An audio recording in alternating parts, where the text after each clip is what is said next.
Yes, welcome back to the lessons, English classes. നമ്മൾ ഒന്നാമത്തെ യൂണിറ്റിലെ 3 പാഠങ്ങൾ ഓൾറെഡി നമ്മൾ നമ്മുടെ സൈറ്റിൽ അപ്ലോഡ് ചെയ്തിട്ടുണ്ട്. ഇത് കണ്ടിട്ടുണ്ടാവും. ആ വീഡിയോസ് എല്ലാവരും ഇഷ്ടപ്പെട്ടിട്ടുണ്ടോ? എങ്ങനെയുണ്ട്? ഈ വീഡിയോസ് ഒക്കെ പഠിക്കാൻ യൂസ്ഫുൾ ആയി മാറുന്നു എന്ന് വിശ്വസിക്കട്ടെ. അപ്പോൾ ഈ കിട്ടുന്ന ഈ ഒരു സാഹചര്യം പൂർണ്ണമായും യൂട്ടിലൈസ് ചെയ്യണം. ഇനി അഥവാ ഈ സ്കൂളും കോളേജൊക്കെ ഓപ്പൺ ആയി തന്നെ കാര്യങ്ങളെല്ലാം വളരെ ഫാസ്റ്റ് ആയിട്ട് പോകും. ഒരുപാട് സമയം വീട്ടിലുണ്ട് അല്ലേ? So you have to utilise all these valuable time. ഇതൊരു ഇഷ്യൂമായി ബന്ധപ്പെട്ടിട്ട് സമയമാണെങ്കിൽ പോലും ആ സമയത്ത് നമ്മൾ എന്ത് ശ്രമിക്കണം? മാക്സിമം യൂട്ടിലൈസ് ചെയ്യാൻ ശ്രമിക്കണം എന്ന് ഞാൻ പറയാണ്. അപ്പോൾ നമുക്ക് അടുത്ത പാഠത്തിലേക്ക് പോകാം അല്ലേ? അപ്പോൾ 3 L's of empowerment, then any woman, then we studied horizontal. ഇനി അതിനകത്തുള്ള ഒരു ലെസൺ എന്ന് പറയുന്നത് പാഠം 3 ആണ്, അല്ലെങ്കിൽ ലെസൺ നമ്പർ 3 ആണ്. അതിന്റെ പേരാണ് match box. Okay, the title of the lesson we are going to analyze today is called the match box. Match box എന്ന് പറയുന്ന ഒരു കഥയെക്കുറിച്ചും അല്ലെങ്കിൽ മാച്ച് ബോക്സ് എന്ന ലെസനെ കുറിച്ചുമാണ് നമ്മൾ എന്ത് ചെയ്യുന്നത് ഇന്ന് ക്ലാസ്സിൽ, ഈ വീഡിയോ ക്ലാസ്സിൽ നമ്മൾ ചർച്ച ചെയ്യും. പിന്നെ ഹൊറിഗാലു സ്റ്റോറി ആയിരുന്നു, അനക്ഡോട്ട് ബേസ്ഡ് സ്റ്റോറി ആയിരുന്നു. മാച്ച് ബോക്സ് അനക്ഡോട്ട് ഒന്നും അല്ല, ഇറ്റ് ഇസ് എ ബേസിക്കലി എന്താണ് വെൽ ബിൽറ്റ് സ്റ്റോറി, ഒരു കഥ. May be an imaginary or reality എന്നൊന്നും റൈറ്റർ പറയുന്നില്ല. അപ്പൊ നമുക്ക് ആദ്യം ആ റൈറ്ററെ കുറിച്ച് കുറച്ച് കാര്യങ്ങൾ അറിയണ്ടേ.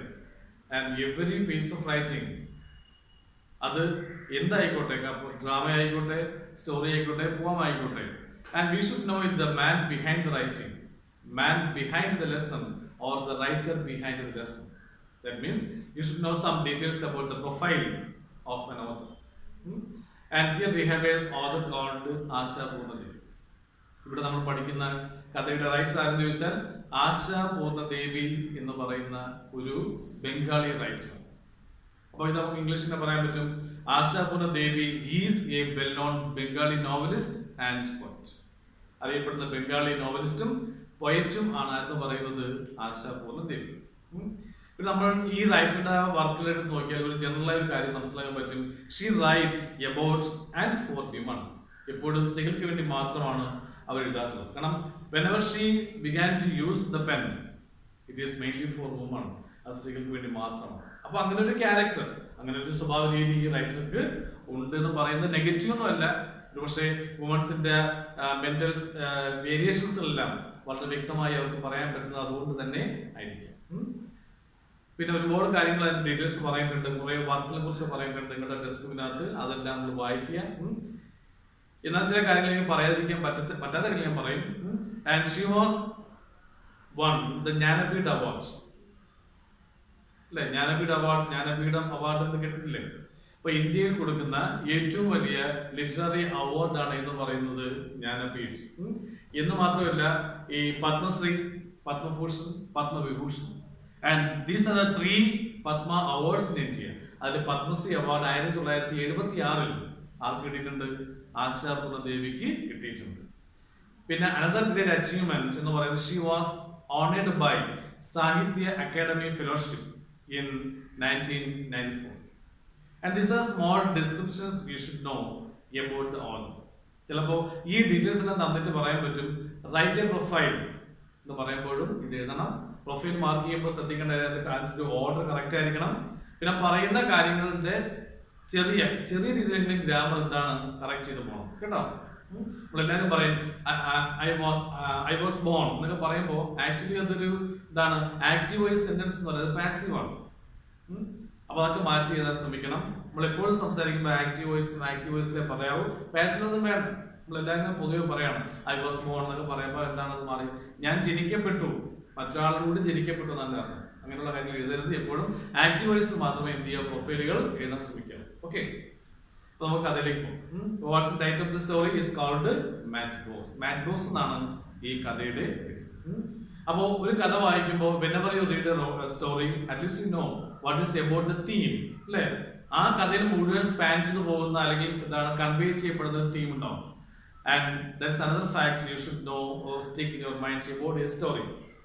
Well, what is the theme of the story എന്ന് ചോദിച്ചാൽ ഇപ്പോൾ നിങ്ങൾ കൂട്ടുകാർ ചോദിക്കും ആ കഥ നീ കേട്ടില്ലേ പഠിച്ചില്ലേ എന്തിനെ കുറിച്ചാണ് അല്ലെങ്കിൽ ആൾറെഡി ചോദിച്ചാൽ നമുക്ക് ഉത്തരം പറയാൻ പറ്റും. The story is about the sacrificial role played by a woman in a household.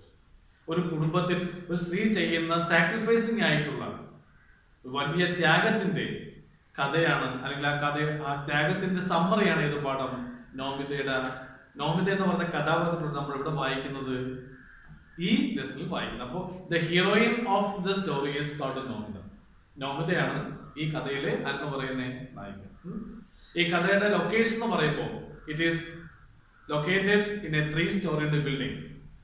3-storied എന്ന് പറയുമ്പോൾ എന്ന് പറയും 3 നില എന്ന് പറയും. കാരണം ഇംഗ്ലീഷ് അത് ഒരിക്കലും, അല്ലെങ്കിൽ ഈ സ്റ്റോറി ഫ്ലോർ എന്ന് പറയുന്നത് ഇംഗ്ലീഷ് യൂസ് ചെയ്യപ്പെടുമ്പോൾ നമ്മൾ ആദ്യത്തെ നിലയെ നമ്മൾ ഒരിക്കലും, മലയാളികളും അതിനെ കൺസിഡർ ചെയ്യും, 1ാം നിലയിൽ കൺസിഡർ ചെയ്യും. But actually English men never consider and that floor is known as the ground floor. പിന്നെ ഉള്ളതാണ് 1, 2, 3. അപ്പോൾ ഇത്രയും ഈ 3-storied ബിൽഡിംഗ് എന്ന് പറയുമ്പോൾ മലയാളിയുടെ കൺസെപ്റ്റ് എത്രയാണ് വരണം? 4 നില വരും. വളരെ ട്രഡീഷണൽ ആയിട്ടുള്ള ബാക്ക്ഗ്രൗണ്ട് ഉള്ള ഒരു ആൻസിസ്ട്രൽ ഹോമിലാണ് കഥ നടക്കുന്നത്. ആൻസിസ്ട്രൽ ഹോം അർത്ഥം പഴയ പാരമ്പര്യമായ തറവാട്. ഈ തറവാട്ടിലാണ് ഈ കഥയുടെ ലൊക്കേഷൻ എന്നാ പറയുന്നത്. ഈ മാധവിക്കുട്ടിയുടെ കഥകളൊക്കെ വായിക്കുമ്പോൾ കേട്ടിട്ടില്ലേ, നാലപ്പാട് എന്ന് പറയുന്ന കുടുംബം. അതുപോലെ വളരെ നോബിൾ ആയിട്ടുള്ള ഒരു ഇതാണ്, ലിറ്റററി അല്ല, സാഹിത്യ അഭിരുചിയുള്ള ബാക്ക്ഗ്രൗണ്ട് ഒന്നുമില്ല, സാധാരണ ഒരു കുടുംബമാണ് എന്ന് പറയുന്നത് ഈ കുടുംബം. ഇവിടെയാണ് ഈ സ്റ്റോറി നടക്കുന്നത്. അപ്പോൾ the story is about the sacrificing role played by a woman called Nomita. Nomita is the heroine and the story is located in a 3-storied building. ഇത്രയും കാര്യം മനസ്സിലായോ? ഇതൊക്കെയാണ് അതിന്റെ ബാക്ക്ഗ്രൗണ്ട് ആയിട്ട് നമുക്ക് എന്ത് ചെയ്യാൻ പറ്റുക, പറയാൻ സാധിക്കും. ഇനി നിങ്ങളുടെ ടെസ്റ്റിൽ ഒരു റീഡ് ആൻഡ് റിഫ്ലക്ട് എന്ന് പറയുന്ന സെക്ഷൻ വായിക്കാതെ ഒരു കഥ വായിക്കാതെങ്കിൽ മാത്രമേ അത് അറിയാൻ പറ്റൂ. ബുക്ക് എടുത്ത് ഫ്രണ്ടിൽ വെക്കണം, ഞാൻ വായിക്കുന്നത് നോക്കി പോകണം കേട്ടോ. There are 2 ways of spreading light. There are 2 ways of spreading light: to be the candle or the mirror that reflects it. എന്താ മനസ്സിലായത്? In the very beginning of the lesson, it is written very clearly, there are 2 ways of spreading light. നിങ്ങൾക്ക് ആർക്കെങ്കിലും മറ്റുള്ള ആരിലേക്കെങ്കിലും പ്രകാശം എത്തിക്കാൻ പറ്റിയിട്ടുണ്ട്? അതായത് നമ്മുടെ പ്രസൻസ് കൊണ്ടോ നമ്മുടെ വാക്കുകൾ കൊണ്ടോ മറ്റാർക്കെങ്കിലും നിങ്ങൾക്ക് ഒരു ബെനിഫിറ്റ് ക്രിയേറ്റ് ചെയ്യാൻ പറ്റിയിട്ടുണ്ടോ, അല്ലെങ്കിൽ അതിനുവേണ്ടി സ്ട്രെയിൻ ചെയ്തിട്ടുണ്ടോ എന്നൊക്കെ ചോദിക്കുന്നത് കേട്ടോ. There are 2 ways of spreading light. ഇപ്പോൾ ഒരു അട്ടർ ഡാർക്ക്നെസ് ഒരു സ്ഥലം, കുറ്റാക്കുരുന്ന്, അവിടെ പ്രകാശം എത്തിക്കണമെങ്കിൽ നമുക്ക് എന്തുണ്ടാവണം? ഒന്നുകിൽ നമ്മൾ ആ ഇരുട്ടിനെ മാറ്റുന്ന പ്രകാശമായി മാറണം. Otherwise you can say you should be A candle. നിങ്ങൾ എന്തായാലും മാറണം, ആ ഇരുട്ടിനെ മാറ്റുന്ന കാൻഡിലായിട്ട് മാറണം, അല്ലെങ്കിൽ ആ ഏതെങ്കിലും ലൈറ്റിനെ റിഫ്ലക്ട് ചെയ്യുന്ന മിറർ ആയിട്ട് മാറണം. ഈ 2 രീതിയിലല്ല നമുക്ക് എന്ത് ചെയ്യാൻ പറ്റില്ല. We cannot spread light in others life. മറ്റുള്ള ലൈഫ് നമുക്ക് എന്തെങ്കിലും ഒരു ലൈറ്റ് നമുക്ക് എന്ത് ചെയ്യാൻ പറ്റും, എപ്പോഴും സ്പ്രെഡ് ചെയ്യാൻ പറ്റണം. ഇംഗ്ലീഷ് കഥകൾ പഠിക്കുക എന്ന് പറയുന്നത് വെറും കഥ കേട്ടോണ്ടിരിക്കുകയല്ല, അതിൽ കുറെ ധാർമ്മികമായ മോറൽ വാല്യൂസ്. ഈ മോറൽ വാല്യൂസ് നമ്മുടെ ലൈഫിലേക്ക് വരണം, എങ്കിൽ മാത്രമേ നമുക്ക് എന്ത് ചെയ്യാൻ പറ്റൂ, ആ പാഠം കൊണ്ട് നമുക്കൊരു ബെനിഫിറ്റ് നമുക്ക് ഉണ്ടാക്കാൻ പറ്റും. കാരണം എക്സാമിന് ജയിക്കാൻ വേണ്ടി മാത്രമല്ല ഇംഗ്ലീഷ് പഠിക്കുന്നത്. 2 വേറെ കാര്യങ്ങളുണ്ട്. ഒന്ന് ലാംഗ്വേജ് അറിയണം, പിന്നെ നമുക്കൊരു മോറൽ ഗ്രോത്തും സാഹിത്യം പ്രൊവൈഡ് ചെയ്യും. ഇപ്പൊ നമ്മൾ കണക്കോ അല്ലെങ്കിൽ കെമിസ്ട്രിയോ പഠിക്കുമ്പോൾ നമുക്ക് ഒരു നോളജ് മാത്രമേ കിട്ടുക, അതൊന്നും ഒരിക്കലും നമ്മുടെ ഡേ ടു ഡേ ലൈഫിലേക്ക് അപ്ലൈ ചെയ്യാൻ പറ്റും. അപ്പൊ നിങ്ങളുടെ നല്ല ലൈഫിലേക്ക് മാറുക എന്ന് പറയുമ്പോൾ you should know certain human profiles. ആൾക്കാരുടെ ജീവിതം മനസ്സിലാക്കിയാൽ മാത്രമേ നമുക്ക് എന്ത് ചെയ്യാൻ പറ്റൂ, അതൊക്കെ ഉൾക്കൊള്ളാൻ പറ്റും. ഇന്ന് എല്ലാം ഉൾക്കൊള്ളണമെന്ന് ഞാൻ പറയുന്നില്ല, നല്ല കാര്യങ്ങൾ മാത്രമേ എപ്പോഴും എന്ത് ചെയ്യാൻ ശ്രമിക്കുക, ഉൾക്കൊള്ളാൻ ശ്രമിക്കുക. Woman should choose between being a candle or a mirror. ഒരു സ്ത്രീയുടെ സ്ഥാനം ആശാപൂർണ്ണ ദൈവം പറയുന്നത് between a candle and a മിററിലാണ് ഒരു സ്ത്രീ എന്ന് പറയുന്നത്. That is a position or the placement given by the writer to a woman and work for their own emancipation. They are always working, but the term called emancipation, liberty അല്ലെങ്കിൽ freedom, മലയാളത്തിൽ പറയുമ്പോൾ സ്വാതന്ത്ര്യം എന്ന അർത്ഥമാണ് ഈ വാക്കിനുണ്ടാവുക, emancipation വാക്കിനുണ്ടാവുക. As well as for the generations to come. കാരണം തലമുറയിൽ മാത്രമല്ല, ഈ തലമുറയിൽ മാത്രമല്ല, എത്രയോ തലമുറകൾക്ക് വേണ്ടി എല്ലാ ഫ്രീഡംസും ത്യാഗം ചെയ്തുകൊണ്ട് ജീവിക്കുന്നവളാണ് എന്ന് പറയുന്നത് വുമൺ. അപ്പോൾ അത് നമ്മൾ ഈ പറയുന്നത് പോലെ എളുപ്പമല്ല. But they are really suffering lot of pain in their life. ഇതിനു വേണ്ടിയിട്ടാണ് for the sake of maintaining families reputation, families identity. ഇതെല്ലാം നമ്മളിവിടെ പഠിച്ചത്. The same poem is studied in woman. Woman is compared to a pillar of a house. If there is no pillars the house may be collapse. അപ്പോൾ house എന്ന് പറയുന്ന വാക്കിന്റെ സിനോണിമാണ്, പര്യായപദമാണ് എന്ന് പറയുന്നത് woman എന്നാണ് ആ പാട്ടിൽ പഠിച്ചത്. Who is the writer? Catherine Tynan is the writer. I always compare women to matchboxes. ആശാപുരദേവിയുടെ ഈ കഥയല്ല, ഒരുവിധം കഥകളെല്ലാം ബിഗിനിങ്ങിൽ പറയുന്നുണ്ട് വുമൺ ആരെ പോലെയാണ്? They are like match boxes. Match box അർത്ഥം തീപ്പെട്ടി. Why? Because of the way match box ആണ്. മാച്ച് ബോക്സ് അങ്ങനെ ആയതുകൊണ്ടാണ് സ്ത്രീകളെ നമ്മൾ എന്താ വിളിച്ചത്? Match box. മാച്ച് ബോക്സ് എങ്ങനെയാണ്? Even though they have enough gunpowder to set 100 lengas aflame. അല്ലേ? കാരണം ഒരു ബോക്സിനകത്ത് ഒരുപാട് ഗൺ പൗഡറുകളുണ്ട്. അല്ലേ? കാരണം നമ്മൾ ഈ രാമായണം വായിക്കുമ്പോഴൊക്കെ പഠിച്ചിട്ടുണ്ട് ലങ്കാ ദഹനം എന്ന് പറയുന്ന എപ്പിസോഡ് കേട്ടിട്ടില്ലേ? ആ ലങ്ക മുഴുവൻ കത്തിച്ചാമ്പലാക്കാൻ യൂസ് ചെയ്ത ഒരു സ്പാർക്ക് ഓഫ് ലൈറ്റ് ആയിരുന്നു. ഒരു ചെറിയ സ്പാർക്കാണ്. ഈ ചെറിയ സ്പാർക്ക് എന്ത് ചെയ്തു? ഒരു സ്പേസ് മുഴുവൻ കത്തിച്ചാമ്പലാക്കിയില്ലേ? അപ്പോ ഒരു കുടുംബം മുഴുവനും കത്തിച്ചാമ്പലാക്കാനുള്ള ഗൺ പൗഡർ ആരിലുണ്ട്? ഒരു വുമണിലുണ്ട്. ബട്ട് ഒരിക്കൽ പോലും അങ്ങനെ ഒരു വയലൻസിലേക്ക് നമ്മൾ ഒരു സ്ത്രീകളെ കണ്ടിട്ടില്ല. അല്ലെ? പക്ഷെ ചില ആൾക്കാർ അവർ ആ ലെവലിലേക്ക് എത്തിക്കുമ്പോഴാണ് they become really a fire to the family. They sit around meek and innocent in kitchen, in pantry. അല്ലെ? വീട്ടിലോട്ട് നോക്കിയാൽ നമ്മൾ കാണും, കിച്ചണിൽ കാണും. എന്താ പാൻട്രി? പാൻട്രി മീൻസ് കലവറ. ട്രെയിനിലേക്ക് യാത്ര ചെയ്യുമ്പോൾ പാൻട്രി കാർ കേട്ടിട്ടില്ലേ? ആഹാരം പാചകം ചെയ്യുന്ന ബോഗിക്കാണ് പാൻട്രി കാർ എന്ന് വിളിക്കുന്നത്. Pantry, in bedroom, here, there, and every places we can see woman. അപ്പോഴെല്ലാം ആ വുമണിനെ കുറിച്ച് നമുക്ക് കിട്ടുന്ന ചിത്രം എന്താണ്? They were meek and humble. Meek means weak എന്നാണ്. Humble means അർത്ഥം എന്താണ്? വളരെ എന്താണ്? ബഹുമാനിതമായിട്ടുള്ള അല്ലെങ്കിൽ എന്താണ്? നോബിൾ ആയിട്ടുള്ള ഒരു വിഷനാണ് എപ്പോഴും. പൊതുവെ that's the concept of woman. അല്ലെങ്കിൽ നമ്മുടെ മിത്തോളജി തന്നെ വായിച്ചു നോക്കി അറിയാൻ പറ്റും. നമ്മളെ പുരാണങ്ങൾ വായിച്ചാലും എന്താണ്? വളരെ കോമൺ കോയിറ്റ് ആയിട്ടുള്ള ഒരു ക്യാരക്ടറാണ് ആ ഒരു woman. Women two are exactly the same. ഇവിടെ നോക്കിയാലും വുമണിന്റെ സാന്നിധ്യം സെയിം എന്താണ്? ഒരു വേവ് ലെങ്തിലാണ് കാണുന്നത്, മാറ്റങ്ങളൊന്നും. ഇത് ചോദിക്കുകയാണ്, യു വാണ്ട് ആൻ എക്സാമ്പിൾ? സ്ത്രീ അങ്ങനെയാണ് എന്ന് പറയുന്നത് ഇങ്ങനെ സ്ത്രീയെ കാണാൻ ഒരു താല്പര്യം ഉണ്ടെങ്കിൽ I am going to give you an example. അതാണ് ഒരു പ്രിഫൈസ് ആയിട്ടാണ് പറഞ്ഞിട്ടുള്ളത്. ഞാൻ പറഞ്ഞു the story is located in a 3-storied house. അല്ലെ? ഇവിടെയാണ് കഥ നടക്കുന്നത്. That's location of the story. In the story is located in a Sunday. സൺഡേയിലാണ് ഇതിന്റെ ലൊക്കേഷൻ. കാരണം സൺഡേയിലാണ് കഥ നടക്കുന്നത്. ഒരു സൺഡേ മോർണിംഗിൽ ഒരു washerman he comes and knock the door. The washerman അലക്കുകാരൻ. നമ്മളൊക്കെ നമ്മുടെ സ്വന്തമായ തുണി സ്വന്തമായി കഴുകുന്നവരൊക്കെ വലിയൊരു കുടുംബങ്ങളിലാകുമ്പോൾ അത് കൊണ്ടുപോകാനും അലക്കാനും അല്ലെ നേരെ കാറ്റ് കൊണ്ടുവരാനൊക്കെ ഒരുപാട് സർവൻസ് ഉണ്ടാവും. അപ്പൊ അതുപോലെ ഒരു വാഷർമാൻ എന്ത് ചെയ്യുന്നുണ്ട്? He comes to the house, and announces his arrival. Then Nomita opens the door. Nomita kadavonu aare kandathu oru washmane kandu, and he want to collect the stained ആയിട്ടുള്ള അല്ലെങ്കിൽ എന്താ പറയുക വളരെ അഴുക്കുള്ള ആ വസ്ത്രങ്ങളെല്ലാം കളക്ട് ചെയ്ത് കൊണ്ടുപോകാനാണ് അയാൾ അവിടെ എത്തിച്ചത്. Okay.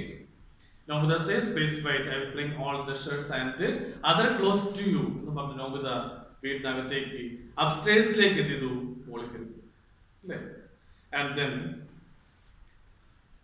moments before handing over the heap of Ajit's dirty clothes, husband പേരാണ് അജിത്. അപ്പോ അവർ തമ്മിലുള്ള ഒരു കഥയാണ് നമ്മളോട് വായിക്കുന്നത്, മാറ്റ് ബുക്സ് വായിക്കുന്നത്. വൈഫിന്റെ പേരെന്താണ്? നോമിത. ഹസ്ബൻഡിന്റെ പേരെന്താണ്? Ajith. Moments before handing over the heapന്റെ അർത്ഥം കൂമ്പാരം, a load bundle of Ajit's dirty clothes to washerman, Nomita goes through the pockets on last time and discovers the letter. അല്ലേ? നമ്മൾ വസ്ത്രങ്ങൾ പുറത്താണ് അലക്കാൻ കൊടുക്കുന്നത്. നമ്മൾ എന്ത് ചെയ്യാറുണ്ട്? അലക്കുന്നത് നോക്കാറില്ലേ? പോക്കറ്റൊക്കെ നോക്കാറുണ്ട്, എന്തെങ്കിലും കിടപ്പുണ്ടോ അല്ലെങ്കിൽ അത്യാവശ്യമുള്ള കാര്യങ്ങളൊക്കെ നോക്കാറുണ്ട്. And like this, she just go through the pockets of അജിത്തിന്റെ വസ്ത്രങ്ങളെ പോക്കറ്റിലേക്ക് ജസ്റ്റ് നോക്കി. Very unexpectedly, what happens there? And Nomita goes to the pocket and discovers a letter. പെട്ടെന്ന് എന്ത് ചെയ്തു, ഒരു കടലാസ് കൊണ്ട് അയാളുടെ പാൻസിന്റെ പോക്കറ്റിൽ കിടക്കുന്ന കാണുകയും and she is taken out. അല്ലേ? ചില കുടുംബങ്ങളിൽ ഇതോടുകൂടി എന്താ തീരുമാനങ്ങൾ ഉണ്ടായിരിക്കും അല്ലേ? A twisted, crumbled envelope with his mouth down. ഇങ്ങനെയുള്ളതായിരുന്നു. ട്വിസ്റ്റ് അർത്ഥം എന്താണ്? ഒടിച്ചു മടക്കിയ. ക്രംബിൾഡ് അർത്ഥം ചുരുട്ടിയ. envelope means cover with its mouth torn. Torn അർത്ഥം കീറിയ. That means ആ ലെറ്റർ ഓൾറെഡി പൊട്ടിച്ചിട്ടുണ്ട്. ലെറ്റർ എന്താണ്?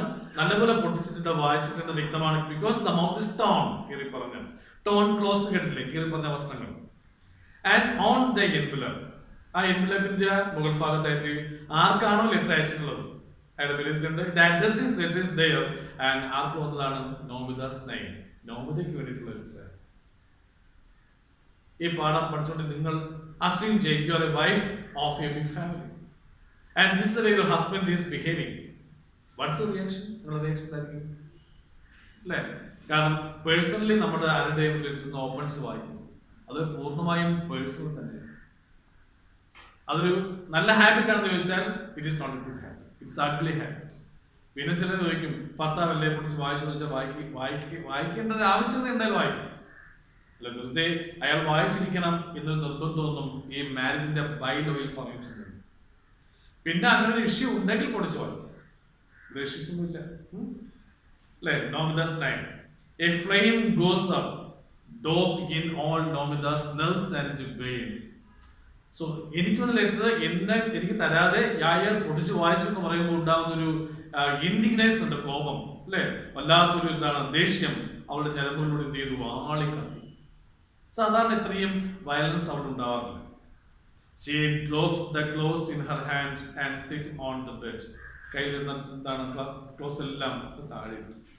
Very disappointingly he sat on the bed. ആ ബെഡിലേക്ക് sit in the bed to open the letter. The first thing she noticed, it is about the date. Letter ആദ്യം നോക്കിയപ്പോൾ ഈ letter എന്നാണ് വന്നത്, ഈ date എന്ന് നമ്മൾ ആദ്യം ചെക്ക് ചെയ്തു. Going by the dates, the letter must have come about 3 days earlier. Date വായിച്ചു പറയാൻ പറ്റും, ഏകദേശം 3 ദിവസം മുമ്പാണ് ഈ ലെറ്റർ എന്ത് ചെയ്തത്, ഈ ലെറ്റർ ബോക്സിൽ വന്നത്. She turns over the envelope. അപ്പോ ഫ്രണ്ടും ബാക്കും നോക്കിയാൽ എന്താണ്, ഈ പോസ്റ്റ് ഓഫീസിന്റെ സ്റ്റാമ്പും മുദ്രയും അല്ലെങ്കിൽ ഡേറ്റ് ഇതിനകത്ത് ഉണ്ടാവും. വന്ന ഡേറ്റും പോസ്റ്റിന്റെ ഡേറ്റും എന്ത് ചെയ്തു അവൾ നോക്കി. She turns over the envelope and matches the postmark to the date. That too bears the same witness. നല്ലൊരു ലാംഗ്വേജ് ആണ് കേട്ടോ. That too bears the same witness. അതിലും സെയിം വിറ്റ്നസ് എന്ന് പറയുമ്പോൾ സെയിം ഡേറ്റ് തന്നെയാണ്. കാരണം ഒരു ഡേറ്റ് രാവിലെ പോസ്റ്റ് ചെയ്തു, വൈകുന്നേരം തന്നെ എന്ത് ചെയ്തു, അത് ക്ലിയർ ആയി നെക്സ്റ്റ് പോസ്റ്റ് വരികയും. That means very short distance ആയിരുന്നു ഈ ലെറ്റർ ട്രാവൽ ചെയ്യാൻ എടുത്തത്. Yes, the letter has come 3 days. Nomita concluded. Letter വന്ന് എത്ര ദിവസമായി? 3 ദിവസമായിട്ട്. Ajit had opened it and read it, then crumpled it and twisted it and dropped it into the pocket and left it there. അയാൾ കണ്ടു, വായിച്ചു, പൊട്ടിച്ചു, ചുരുട്ടി വായിച്ചു, പോക്കറ്റ് ഇട്ടു, എന്ന് പുള്ളി പോവുകയും ചെയ്തു. Hasn't it tell the need to know its name mentioned to know? Hasn't he